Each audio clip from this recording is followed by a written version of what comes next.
Olá, boa noite! Começa agora o Resumo Brasil. As principais notícias da semana você acompanha a partir de agora. Eu, Priscila Mendes, e a nossa intérprete de Libras, Neide Lins, vamos mostrar a vocês os destaques do Brasil e do mundo. Mais de 2,5 milhões de novos empregos foram criados até setembro deste ano. Campanha de multivacinação é prorrogada até o fim de novembro. Aumenta o número de acidentes de trânsito causados pelo uso do celular. Em nosso giro pelo mundo, cidades na China e na Rússia voltam com medidas restritivas para conter a Covid. Isso e muito mais a partir de agora.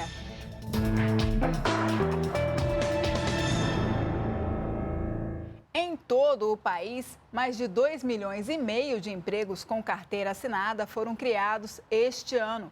É o que mostra o CAGED, o Cadastro Geral de Empregados e Desempregados do Governo. Com os clientes retornando, essa livraria de Itaituba, no Pará, decidiu contratar mais um funcionário. A alegria é saber que a empresa abriu as portas para me receber.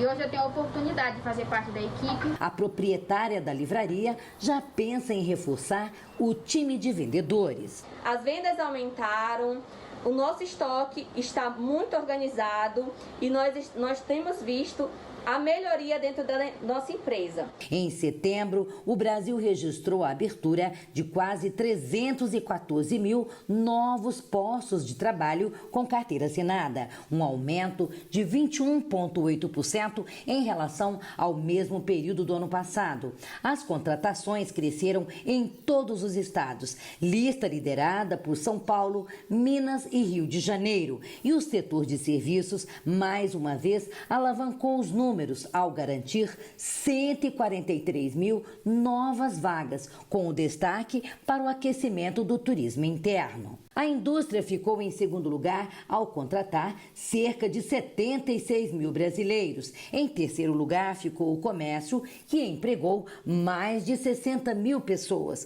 O pré-natal é um acompanhamento fundamental para a saúde de toda gestante. Apesar disso, muitas mulheres ainda não têm acesso a esse serviço médico básico. A estatística mostra também que, no Brasil, 6 de cada 10 mortes no parto são de gestantes negras. Vamos ver na reportagem. Marleide sempre sonhou em ser mãe e realizou esse desejo com o atendimento do Sistema Único de Saúde, o SUS, nas 4 gestações.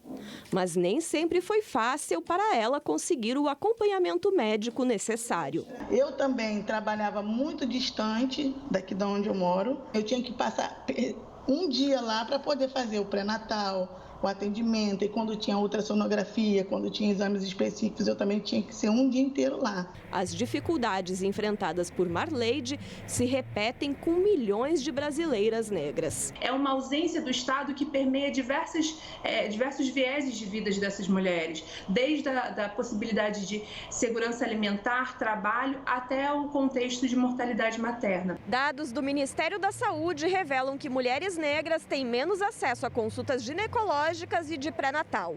Muitas vezes elas não recebem recursos para o alívio da dor e nem mesmo anestesia no parto. Além disso, são as principais vítimas de violência verbal e discriminação no atendimento nas maternidades. Tudo isso faz com que no Brasil as mulheres negras sejam as que mais morrem durante o parto. Em 2019, mais de 65% dos óbitos maternos foram de mulheres negras, contra 30% de brancas. Mães negras apresentam o segundo maior percentual de bebês prematuros, atrás apenas das indígenas. Para reverter essa situação, especialistas falam que é necessário o combate ao racismo estrutural nos serviços de saúde. Isso só se faz com decisão política, com destinação de recursos, porque as vidas não têm preço e as vidas das mulheres negras têm um grande valor para esse país. Foi prorrogada até o fim de novembro a campanha de multivacinação. O objetivo é manter a vacinação de crianças e adolescentes em dia. Para atualizar a caderneta de vacinação das crianças e adolescentes menores de 15 anos, os responsáveis devem procurar os postos de saúde. Estão disponíveis os 18 agentes imunizantes que compõem o calendário nacional. Entre eles, as vacinas BCG, Penta, HPV, febre amarela, tríplice viral e hepatite B. Nos últimos anos, o país tem vivido uma queda na cobertura vacinal. A tríplice viral, por exemplo, que em 2015 tinha uma cobertura de 96%, chegou a 80% em 2020. A campanha de multivacinação vem para lembrar que a vacina é um dever dos pais e direito das crianças. Vacina é amor, né? A gente está protegendo e é melhor evitar hoje do que uma futura doença. O Brasil vai ter a primeira unidade da Universidade de Oxford nas Américas. Uma parceria firmada nesta semana entre o governo brasileiro e a Universidade Britânica vai formar novos pesquisadores e desenvolver vacinas e medicamentos. O ministro da Saúde, Marcelo Queiroga, comentou o acordo. Queremos ampliar essa parceria na formação de pesquisadores do mais alto nível, em acesso global à saúde, na questão dos imunobiológicos, e esses profissionais seguramente fortalecerão não só a qualidade da pesquisa, da assistência, mas também as potencialidades do nosso complexo econômico e industrial da saúde, que é uma das prioridades do Ministério. Estamos na semana de conscientização do AVC, acidente vascular cerebral. Esta é a segunda causa de morte no mundo e a primeira causa de incapacidade. Em Fortaleza, palestras ajudam a entender um pouco mais sobre a prevenção. A reportagem é da TV Ceará. Um problema que deixa sequelas muitas vezes irreversíveis. O acidente vascular cerebral, o AVC, é causado pela falta de sangue em determinada área do cérebro, por conta da obstrução de uma artéria. Os fatores de risco são muitos. Pressão alta, colesterol aumentado, diabetes, obesidade, sedentarismo, tabagismo, etilismo. Estudos da Organização Mundial da Saúde apontam que 1 em cada 4 adultos terá um AVC. É a segunda causa de mortes no mundo. Não tem idade, acontece em jovens, adultos e idosos. O sedentarismo e o tabagismo aumentam e muito o risco de um AVC, que precisa de um acompanhamento rígido. Os sintomas e sinais de um AVC podem aparecer de repente. Dores de cabeça muito fortes e dificuldade para falar podem ser sinais de alerta. Quanto mais cedo conseguir o atendimento, menos chance de sequelas muito graves. Especialistas organizaram palestras no Hospital Valdemar Alcântara, referência no país no acompanhamento ao AVC. Seguindo uma dieta saudável e cuidando ainda mais da saúde, a vida segue firme. A Agência Nacional de Águas aprovou um plano de contingência para recuperar reservatórios importantes para o abastecimento do país. Apesar do período chuvoso já ter começado, o volume de água que já caiu ainda não foi suficiente para elevar o nível dos reservatórios. O plano de contingência vai ser adotado entre dezembro deste ano e abril do ano que vem, com o objetivo de garantir o abastecimento de água. São 9 reservatórios situados em regiões importantes para o abastecimento. Na prática, é como se esses reservatórios tivessem suas torneiras apertadas para liberar menos água. Com isso, se espera uma recuperação nos volumes armazenados. O período chuvoso ele já está começando na maioria das regiões brasileiras, as chuvas começaram, só que há um atraso para isso virar água no rio. A entrada de água vai ser maior do que a saída e a gente vai promover uma recuperação dos volumes. As chuvas de outubro caíram sobre o sistema Cantareira, mas não alteraram de forma significativa o nível do reservatório. Mesmo assim, trouxeram algum alívio. Interromperam uma sequência de mais de 80 dias em que o volume de água por aqui só caía. Para o Instituto Democracia e Sustentabilidade, é preciso agir antecipadamente, fortalecendo a produção de nascentes e a eficiência no uso da água. Como é que nós estamos estimulando mais eficiência do setor industrial? Do setor agrícola, que é o principal utilizador de água no Brasil, proteger as nossas fontes que produzem as nossas águas, precisamos agir com antecedência, criando sistemas mais resilientes a esse cenário de mudanças climáticas, tendo uma visão de segurança hídrica que vá para além da gestão da oferta d'água. Usar o celular para conversar ou teclar enquanto dirige está na lista dos 3 maiores causadores de acidente de trânsito no Brasil todo. Basta uma olhada rápida no aparelho para perder a atenção e provocar uma batida, um atropelamento. Na Bahia, o número de multas nas rodovias federais por causa do celular aumentou em mais de 70% este ano. Veja na reportagem da nossa afiliada em Feira de Santana, a TV Feira. Basta observar um pouquinho para flagrar vários condutores usando o celular no trânsito. Bem, falar no celular ao volante é uma infração prevista no Código de Trânsito Brasileiro. A multa é de R$ 130,16 e mais 4 pontos na Carteira Nacional de Habilitação. Agora, se o condutor for flagrado manuseando o celular ou digitando a mensagem, a infração é gravíssima. 7 pontos na carteira e multa de R$ 293,47. Acontece, infelizmente, muitos óbitos no Brasil ainda por conta do celular. Sabemos que o celular hoje é a terceira causa de mortes e acidentes e sinistros no trânsito. Para se ter ideia dos riscos, dados divulgados pela Associação Brasileira de Medicina do Tráfego mostram que o uso de celular enquanto se dirige é responsável, em média, por 57% dos acidentes de trânsito, entre pessoas dos 20 aos 39 anos. Policio sempre, quanto a isso, é super errado. Já vi alguns acidentes, inclusive meu irmão. O uso do celular também tem sido comum nas rodovias federais. A Polícia Rodoviária Federal registrou aqui na Bahia, de janeiro a setembro desse ano, um aumento de 73% no número de multas por uso do celular nas rodovias federais. Um total de 1.124 multas. No mesmo período do ano passado, foram 649 ocorrências.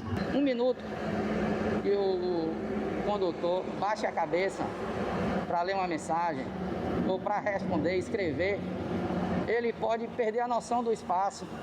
O veículo transita cerca de 50, 80 metros sem ele perceber o que está acontecendo em sua frente. Isso pode causar um acidente. Daqui a pouco, logo após um rápido intervalo, você vai ver dicas para o Enem de uma aluna nota 1000 na redação. Não saia daí, voltamos já.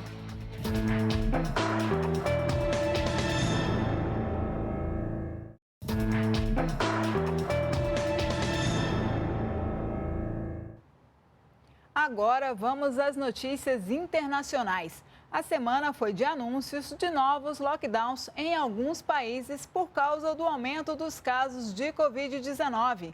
Veja em nosso giro pelo mundo. A Rússia adotou medidas restritivas diante de recordes sucessivos de casos e mortes por Covid. Na capital, Moscou, apenas o comércio essencial, como farmácias e supermercados, está autorizado a permanecer aberto. As escolas estão fechadas. O governo russo determinou ainda o aumento da testagem e o fechamento de locais de trabalho por uma semana. O país tem uma das taxas mais baixas de vacinação da Europa. Apenas 1/3 da população foi imunizada contra a Covid. A China anunciou esta semana um lockdown na cidade de Lanzhou, de 4 milhões de habitantes. A região registrou 29 novos casos locais de Covid-19. A medida acontece a menos de 100 dias do início dos Jogos Olímpicos de Inverno, que vão acontecer na capital, Pequim. Os 4 milhões de moradores de Lanzhou só podem sair de casa para serviços essenciais. Já em Wuhan, a maratona da cidade foi cancelada depois que 26 novos casos foram registrados. Um painel de especialistas do órgão regulador de medicamentos dos Estados Unidos, a FDA, recomendou a vacina da Pfizer para crianças de 5 a 11 anos. Para os conselheiros, os benefícios da vacina superam os riscos. Segundo a Pfizer, o imunizante teve 90,7% de eficácia contra a Covid nessa faixa etária. Apenas alguns outros países, como China, Cuba e Emirados Árabes, aprovaram até agora a vacinação para crianças de 5 a 11 anos e até mais jovens. Aqui no Brasil, apenas pessoas acima dos 12 anos estão autorizadas a tomar o imunizante. No Sudão, militares deram um golpe de Estado na segunda-feira. O general sudanês Abdel Fattah al-Burhan anunciou na TV estatal o estado de emergência em todo o país e dissolveu o governo de transição. Soldados prenderam a maioria dos membros do gabinete sudanês, inclusive o primeiro-ministro. Dezenas de pessoas foram às ruas da capital Khartoum protestar contra a tomada pelos militares. A comunidade internacional também reagiu. Os militares disseram que vão continuar com a transição democrática até que um governo civil seja eleito.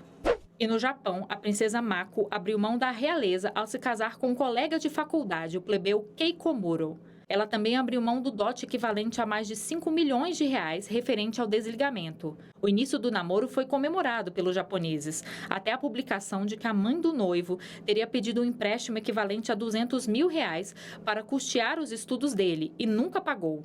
Keiko Muro e a princesa, que agora perdeu o título e passa a se chamar Mako Komuro, pediram desculpas por qualquer problema que o casamento possa ter causado ao país. Mako deve atuar como advogada em Nova York. O relatório final da CPI da pandemia, elaborado pelo senador Renan Calheiros, foi aprovado nesta semana pelos integrantes da comissão. Veja na reportagem.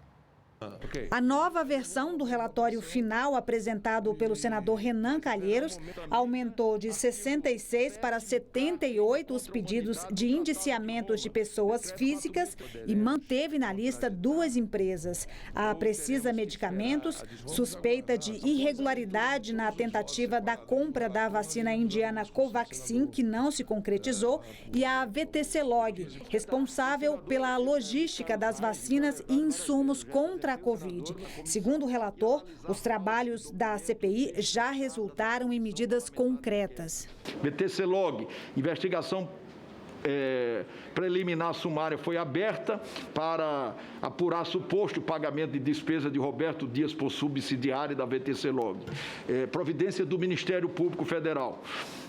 O TCU abriu investigação e cancelou o aditivo do contrato da VTC-Log. Caso Covaxin, a CPI compartilhou depoimentos relacionados ao caso para instrução de procedimento criminal em curso na Procuradoria da República do Distrito Federal. Em relação ao presidente da República, Jair Bolsonaro, foi mantido o pedido de indiciamento pela suposta prática de 9 crimes, entre eles o de responsabilidade contra a humanidade e uso irregular de verba pública. Além disso, foi incluído um pedido de ação no Supremo Tribunal Federal para afastar Bolsonaro das redes sociais. Já a base governista apresentou propostas alternativas ao relatório de Renan Calheiros e cobrou investigação para estados e municípios. A apuração de desvios na aplicação de parte desses recursos federais repassados para estados e municípios, ainda que tenha recebido o apoio de 43 senadores dessa casa,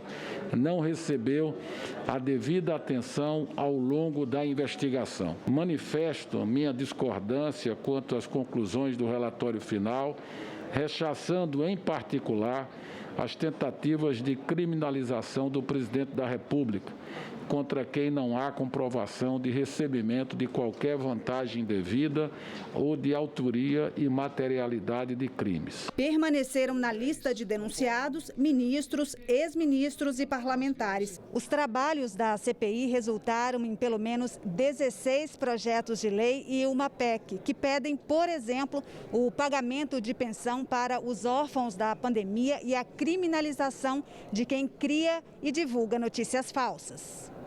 E a Polícia Federal fez na última quinta-feira uma operação para verificar se a empresa Precisa Medicamentos cometeu irregularidades no processo de importação da vacina indiana Covaxin. Foram cumpridos 11 mandados de busca e apreensão em São Paulo, Campinas e Brasília. A operação foi feita em parceria com a Controladoria Geral da União. A Precisa Medicamentos se apresentava como representante do laboratório indiano, dono da Covaxin.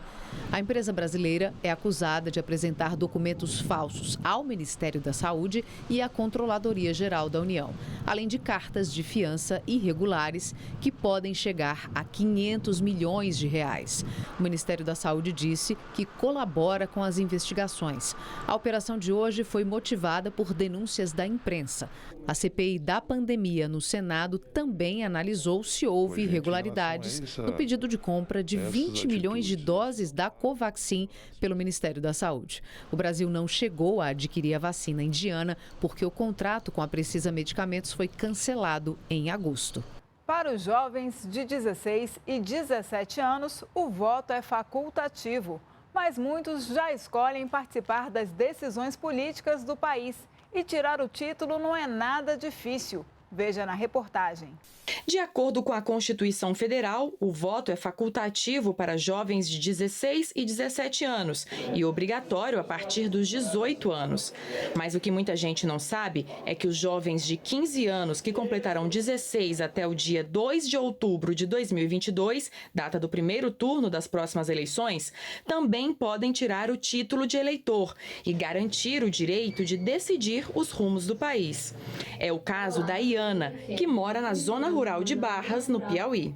Tirei meu título, pois como brasileira tenho direito e não foi muito burocrático. Eu acho importante votar mesmo sem ter 18 anos, pois assim tem uma base do que é ser eleitor. E agora os jovens têm um motivo a mais para tirar o título de eleitor, a facilidade. Desde o ano passado, é possível fazer a emissão do documento de forma online. Basta fornecer os dados pessoais, como nome completo, e-mail, RG e local de nascimento. Depois, anexar fotos ao requerimento. A primeira delas é uma selfie segurando um documento oficial de identificação. Assim. As duas seguintes são deste mesmo documento, frente e verso. Por fim, é necessário juntar um comprovante de residência. Atenção! As imagens devem estar totalmente legíveis e o prazo para tirar o título vai até maio do ano que vem. Para acessar o sistema de emissão de títulos, vá ao site da Justiça Eleitoral, o tse.jus.br, clique em Tudo sobre o título eleitoral. Em seguida, em Tire seu título.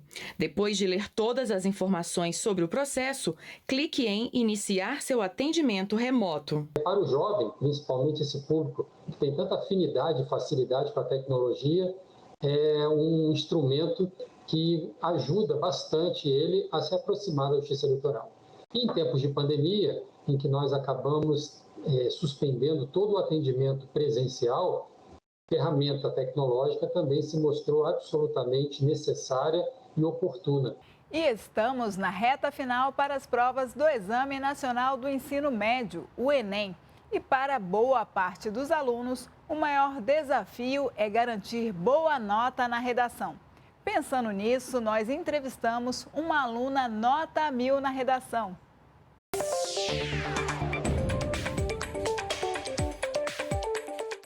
A redação será no primeiro dia do exame, junto com a prova de linguagens, código e ciências humanas. Todas devem ser feitas em no máximo 5 horas e 30 minutos. Participantes do Enem Digital também fazem a redação em formato impresso. Na redação, os estudantes devem escrever um texto do tipo dissertativo e nele defender um ponto de vista sobre o tema indicado. A avaliação se baseia em 5 competências: domínio da escrita formal, compreensão da proposta e aplicação de conceitos de outras áreas dentro do texto, habilidade de selecionar, relacionar, organizar e interpretar conteúdos, conhecimento dos mecanismos linguísticos para a argumentação e capacidade de elaborar soluções para o problema abordado, respeitando os direitos humanos. Cada competência exigida na redação do Enem vale 200 pontos. Portanto, quem fizer tudo direitinho ganha 1000, o que é possível sim, que o diga a Isabela, que tirou a nota máxima no último Enem. Nos meus estudos de redação, eu trabalhava com 3 pilares diferentes, né? O primeiro era a parte teórica, dominar a teoria, entender como funcionava a questão da correção por competências. A segunda parte, claro, era a parte prática, manter uma constância, um ritmo durante todo o ano, uma redação por semana, às vezes 2 quando tinha simulados. E o terceiro pilar, análise de redação nota 1000, para a gente conseguir perceber padrões e aplicar esses padrões dentro dos estudos. E a nota 0? Se bobear, pode acontecer. Por exemplo, se o texto não for transcrito pelo participante para a folha de redação, se tiver emendas ou rasuras e não for escrito com caneta de tinta preta. E ainda, se fugir totalmente ao tema, não obedecer ao tipo dissertativo ou argumentativo, apresentar cópia de texto da prova ou texto ilegível e ter menos de 7 linhas. Você vai conhecer agora a história de 2 professoras que seguiram um caminho da educação para superar as dificuldades da vida e realizar o sonho dos pais, a mãe, lavadeira, e o pai, pedreiro. Vamos conferir na reportagem da nossa afiliada TVE da Bahia. Luzia hoje se desdobra para dar atenção à netinha, que tem apenas 2 anos. Faz pela garota o que sua mãe, Dona Francisca, fez pelos 8 filhos. Uma jornada que começa lá atrás, quando morava em condições muito humildes na Cidade Baixa. A gente morava em palafitas, né, dizendo, em cima de pontes. E só depois de muitos anos foi que a gente conseguiu fazer o aterramento. Assim como os degraus exigem esforços extras para serem superados, Luzia e a irmã Roquelina precisaram se empenhar bastante para alcançar os objetivos. Para isso, Dona Francisca, olha ela de novo, exigia que os filhos valorizassem os estudos. Uma mãe que era lavadeira, meu pai pedreiro, mas que eles nunca negaram para a gente o direito e o querer da educação. Ela sempre dizia que todas as profissões são dignas, até dela de lavadeira, porque ganhar o dinheiro com suor e com honestidade seria tudo. Mas ela queria que nós fôssemos além disso. Portanto, ela apostou muito no poder transformador da educação. Eu dizia para ele estudar, que eu estudei pouco, então eu fazia questão que eles estudassem. O papel da família é fundamental para a educação, tanto que Luzia e a irmã Roquelina fizeram com que as palavras de incentivo de Dona Francisca ecoassem na vida das duas até hoje. As 2 alfabetizadoras e a mamãe guerreira, hoje aos 94 anos, nos inspiram a sempre valorizar a educação. A nossa edição do Resumo Brasil de hoje chegou ao fim. Obrigada pela companhia e lembre-se que temos um encontro marcado no próximo sábado, 9h30 da noite. Fique com imagens do Teatro Municipal do Rio de Janeiro, que reabriu esta semana após ficar de portas fechadas por 1 ano e 7 meses por causa da pandemia. Tchau e até sábado que vem!